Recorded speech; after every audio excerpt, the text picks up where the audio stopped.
safe attendance of its public meetings. Masks are required for all who attend in person, regardless of vaccination status, except those who are younger than 2 years old or have a medical condition that prevents wearing a mask. We ask that attendees in the council chambers keep their phones and devices muted to prevent audio interference and feedback with the hybrid meeting. Zoom procedures. The City of Monterey seeks to continue to offer virtual methods for public participation in meetings. If you aren't joining us in person here in council chambers, there are 2 ways to virtually participate in this meeting. You may join in the meeting directly on Zoom Gov using the Zoom app on your computer or mobile device. And you can also call into the Zoom meeting. To join the meeting on Zoom on your computer, smartphone, or telephone, use the link or phone number on the agenda at isearchmonterey.org. To call into the Zoom meetings, dial toll-free 833-568-8864, then enter meeting ID 160-913-7598. And if prompted to enter a participant ID, press pound. Detailed instructions on using Zoom are available at monterey.org public meetings. To make a public comment using the Zoom app, you can virtually raise your hand by pressing the raise hand button at the bottom of your screen. If you dialed in by phone, raise your hand by dialing *9 and then unmute yourself when called upon by dialing *6. You must do both. Public commenters will be muted until it is their turn to speak. I will call on each public speaker in the order of their hands raised. Please stay within the time limit that we established for today's meeting, which we will show using a countdown timer on the screen. If you are connected live on Zoom, the timer is accurate with no delay. Today's meeting is also streamed live on the city's YouTube account, which is accessible at youtube.com/City of Monterey with an approximate 10-second delay, and on Comcast channel 25 up to 90-second delay. Thank you.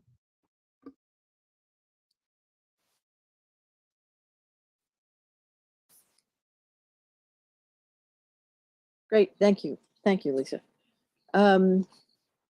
So next we have public comment. This portion of the meeting allows the public to speak for a maximum of 3 minutes on any subject within the jurisdiction of the Measure P and S Oversight Committee, which is not on the agenda. Any person or group desiring to bring an item to the attention of the Measure P and S Oversight Committee may do so by addressing the Measure P and Oversight Committee during public comments or by addressing a letter of explanation to Finance Department, 735 Pacific Street, Monterey, California. The appropriate staff person will contact the sender concerning details. Do we have any public comment? No public comment. Okay, thank you. Next, board member comments. We have, this is the section where the committee members may ask questions for clarification, brief announcements, or make a brief report on his or her activities. Do we have any board member comments? No comment. Thank you. Excellent. Then if we could, let's move on to item 1, approval of the November 2021 minutes. Has everyone had a chance to study those? Yes. And may I have a motion to approve? So moved, Rick Aldinger. Second, Justin Chang. Thank you. Do we have any discussion? No discussion? Any public comments? No public comment. Excellent. Then could we have a roll call vote, please? Yes. Rick Aldinger, Yes. Justin Chang, Yes. Carol Trevelyan, Yes. Nick Sina. I was not in attendance at the meeting, so I'm going to abstain. Rick Hoyer, Yes. Okay. We passed with those who were in attendance unanimously. Thank you. Next, we're going to review the unaudited expenditures from July 1 through September 30, 2021 for conformance to Measure P and S language.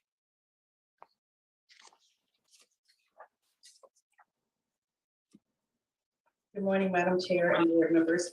We're going to For the expenditures, I'm going to skip the first page because we'll talk about that during the next section for the annual report. So I want to just go ahead to the expenditures. We start with storm drains. We have a total expenditures on the storm drains of $74,586.06. For sidewalks for Measure P, we have a total of $203,971.22. For Measure P pavement, the total is $284,136.57. And for the ADA, the total is $44,507.86. Total expenditures for the first quarter being $607,202.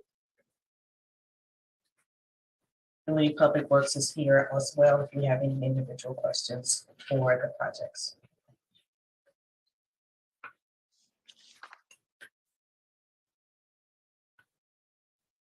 Does anybody have any questions? No questions.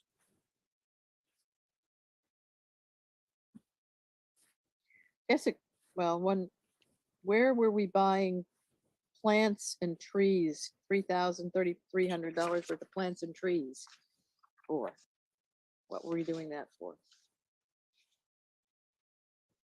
So that's when we do our sidewalk repairs with the uplifts. When the sidewalk uplift repair goes back in, and then we replace the tree that was actually in that location that caused that uplift. So Okay, thank you. And where was that, Steve? I would have to look at the exact location. I know we had some work done in the downtown area for these. There was some in the kind of behind the by the tennis courts and so forth in that area. I can get that location for you if you'd like. That's fine. Also, Steve, how many trees do you get for $3,300? Just out of curiosity. They cost about 300 a piece, so about 11. Cool. And then, yes, it's the trees, and like I say, what we do is we reinstall, just so the public is aware. We go deep with a different kind of tree with a skirt that comes around the bottom of it to help prevent root problems into the future. So Thank you. Yep. Any other questions? Rick Hoyer, nothing? Nope. Yes. Miracle, a miracle. Well, it's also only 3 months, so. Should take his temperature. You're right. You have a fever or something? And you're right, though, it isn't an awful lot. And there's no Yeah, there's Mexican not a whole lot stone. there. Well, and if you got a spare tree, Steve, there's still that one in front of my house that they cut down, that they just have left the stump. We'll check into that for you. Okay. Do we have any public comment? No public comment. Right. Then could we have a motion to approve the unaudited expenditures? I'll move we approve the expenditures as being consistent with the measure. Thank you. Rick Hoyer. We have a Second, Rick Aldinger. Thank you. Any discussion? No discussion. And we just make it real easy for taking notes. It's first and seconded by Rick and Rick. Whether, see, Justin, we have to give you, is your middle name maybe Rick or Nick? Because we have Rick. Unfortunately, no. Nick. Great, then could we have a roll call vote, please? Yes. Rick Aldinger, Yes. Justin Chang, Yes. Carol Turbagian, Yes. Nick Sina, Yes. Rick Hoyer, Yes.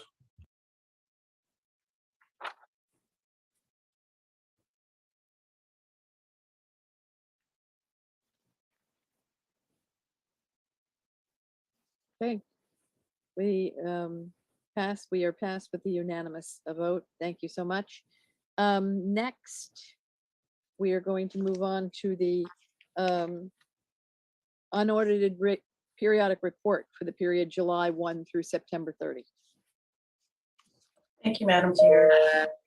First, I want to point out that this first report now is going to be on a quarterly basis.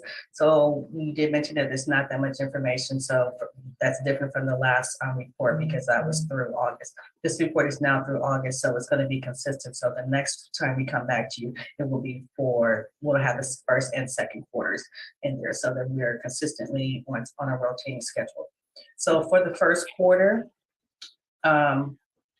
which is July 1, 2021 through September 30, we have total revenues of $704,025, $14,000 of which was on interest. As we just went over, our expenditures was $607,202. So our expenditures, revenues over expenditures was $96,823.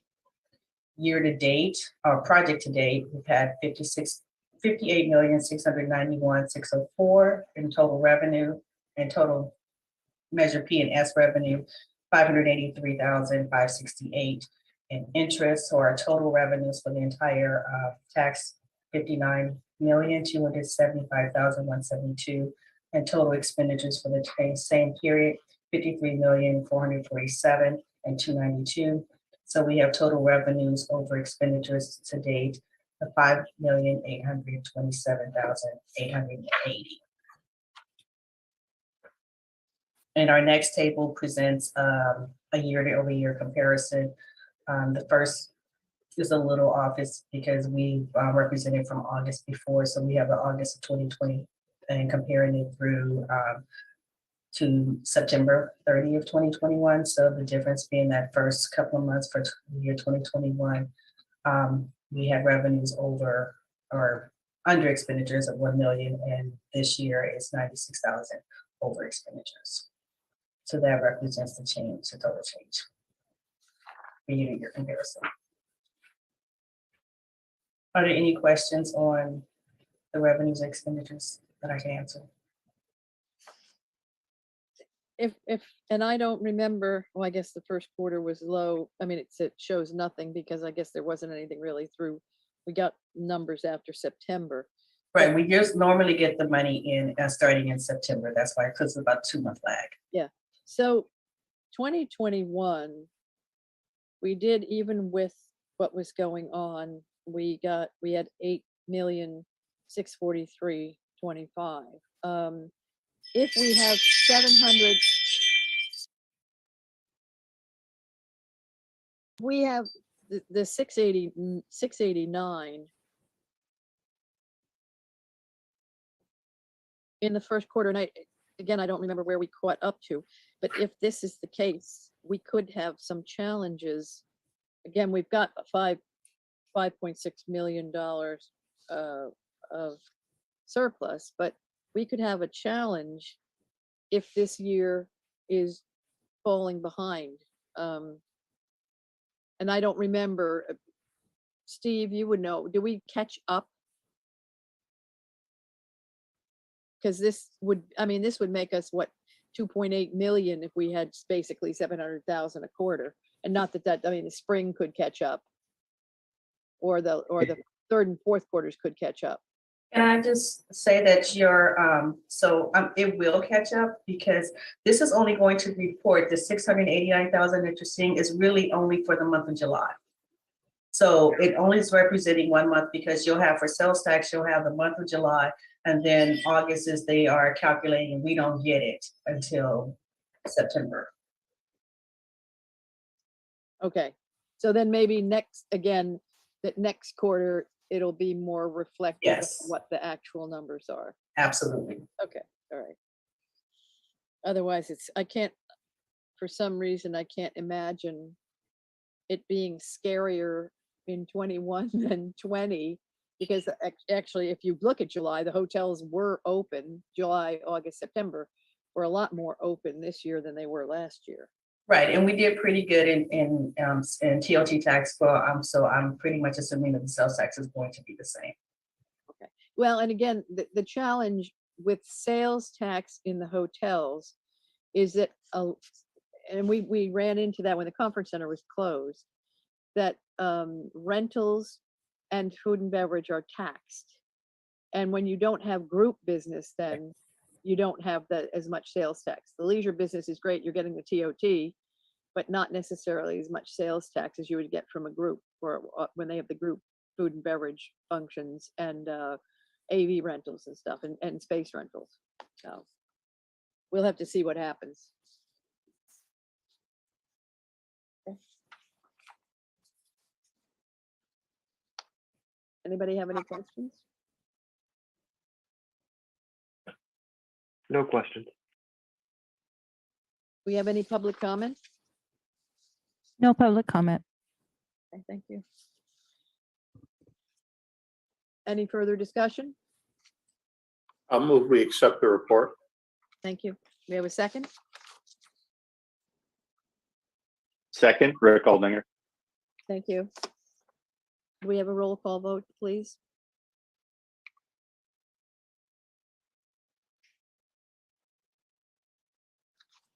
Oh, sorry, my microphone turned off by itself. Rick Aldinger, Yes. Justin Chang, Yes. Carol Turbagian, Yes. Nick Sina, Yes. Rick Hoyer, Yes.